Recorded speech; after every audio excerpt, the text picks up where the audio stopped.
Hello friend, तो आज के हमारे वीडियो का टॉपिक है what is motor efficiency. Means कि मोटर इफ़िशियंसी का मीन्स क्या होता है। इफ़िशियंसी का मतलब वही होता है आउटपुट अपन इनपुट।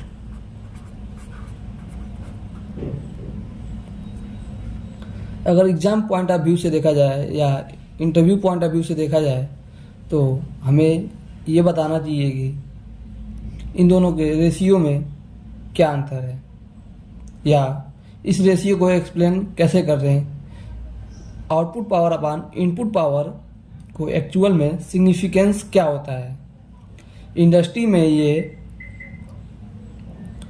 इनपुट पावर और आउटपुट पावर हम कैसे निकालेंगे, तो इस वीडियो में इसके अलावा हम ये भी देखेंगे कि मोटर इफ़िशियंसी एक्चुअल में कौन कौन से फैक्टर पे डिपेंड करता है। जो हमारी मोटर की इफ़िशियंसी है वो किन किन फैक्टर पे डिपेंड करती है। इसके अलावा हम ये भी देखेंगे कि कौन कौन से फैक्टर को सही करके मोटर की इफ़िशियंसी को सही कर सकते हैं, या मोटर को ऑप्टिमम इफ़िशियंसी पर वर्क करवा सकते हैं। मोटर इफ़िशियंसी का मतलब है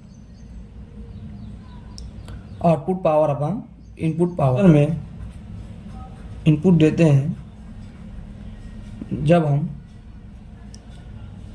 मोटर में इनपुट देते हैं तो उसमें मोटर कितना आउटपुट में यूज़ कर रहा होता है। यदि इनपुट में 100% हम 100% पावर दे रहे हैं तो हमें आउटपुट में कितना पावर मिल रहा है।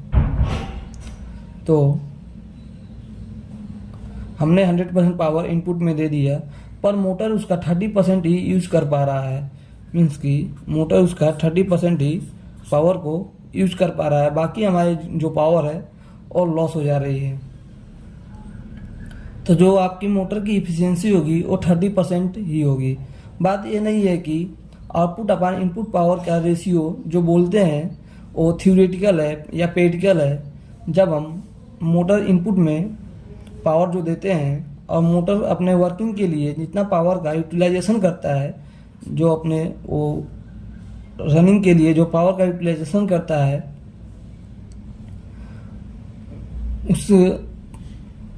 उसी कम हम मोटर को इफ़िशियंसी कहते हैं।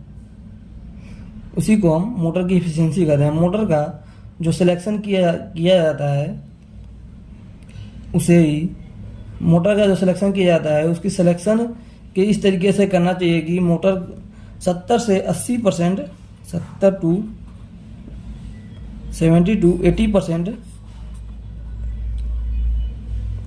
लोड पर हमेशा चलना चाहिए। यदि आपके मोटर का सिलेक्शन के हिसाब से आपके मोटर की रनिंग करंट 70 से 80% है तो फिर आपकी मोटर मैक्सिमम इफ़िशियंसी पर वर्क कर रही है और यह सिस्टम काफ़ी ज़्यादा इफ़िशियंट होगा। यही मोटर का फुल लोड करंट होता है। जैसे कि हमारे पास 10 एम्पियर और एक आपके पास मोटर है जो 7 एम्पियर का है, एक मोटर है जो 10 एम्पियर का है और एक मोटर है जो 7 to 8 एम्पियर का है, और लोड को इफ़िशियंसी पर मीन्स कि फुल लोड जो लोड होता है उसको इफ़िशियंटली घुमा रही है, और फिर तो मोटर आपकी अच्छे से इफ़िशियंटली वर्क कर रही है। और पावर फैक्टर यदि आपको सिस्टम में अच्छी हो तो, या पावर फैक्टर पुअर हो तो ये मोटर सही से ऑपरेट नहीं होगी और आपके सिस्टम में लॉस बढ़ जाएगा, लॉसेस भी इंक्रीज हो जाएंगे।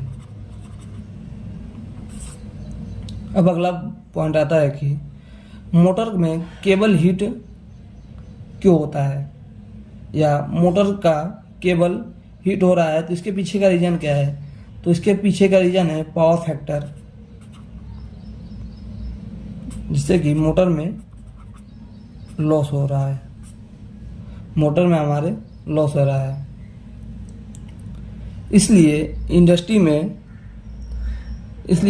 में प्रैक्टिकली पावर फैक्टर को इम्प्रूव करने के लिए एपीएफसी मीन्स कि automatic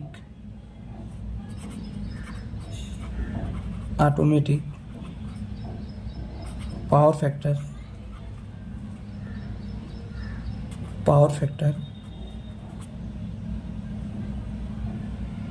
automatic power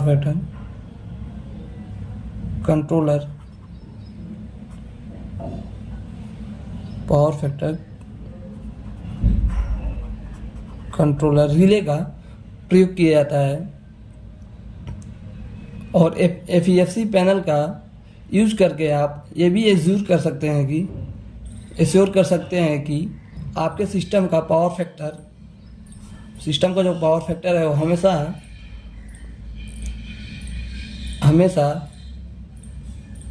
optimum level पे ऑप्टिमम लेवल पर होना चाहिए या रहना चाहिए। जो हमारा सिस्टम का पावर फैक्टर है वो ऑप्टिमम लेवल पे रहना चाहिए। और जो अगला पॉइंट हमारा आता है वो होता है मोटर का जो केबल सिलेक्शन हम करते हैं, मोटर केबल सिलेक्शन। जैसे कि जो हम कनेक्शन करते हैं पैनल टू मोटर, तो उसमें हम जो कंडक्टर का प्रयोग कर रहे हैं वो जो मोटर की हमारी रेटिंग है, करंट रेटिंग, उसके अकॉर्डिंग हम केबल को सिलेक्ट करें। Thanks for watching my video, like and subscribe my channel.